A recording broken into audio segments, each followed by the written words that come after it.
గోవుని పూజించడం, గోవుకి ప్రదక్షిణం చేయడం, గోవుకి గ్రాసం పెట్టడం, గోవుకి గరుకు స్తంభం వేయడం, గోవుని నిమరడం, గంగడోలు దువ్వడం, గోవుని రక్షించడం, ఇవన్నీ పరమోత్కృష్టమైనటువంటి పుణ్యకార్యములు. అందుకే పెద్దలు ఒక మాట చెప్తారు, అన్నిటికన్నా కష్టం ఏది అంటే అమ్మ వెళ్ళిపోవడమే. అమ్మని చూడాలి అంటే ఆవుని చూస్తే చాలు.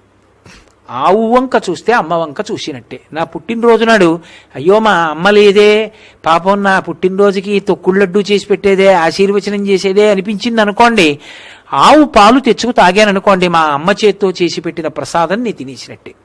ఆవు అరటిపండు పెట్టాననుకోండి, ఆ రోజున మా అమ్మ నా చేతి భోజనం చేసినట్టే. గోవుకి ప్రదక్షిణం చేస్తే మా అమ్మకి నేను నమస్కారం చేసేసినట్టే. అందుకే గోమాత జనకమాతలాగా నిలబడుతుంది. అందుకే పాలు లేని పిల్లలకు ఆవు పాలు అంటారు. పశువుల నుండి వచ్చేటటువంటి పాలు రజోగుణ తమోగుణాలు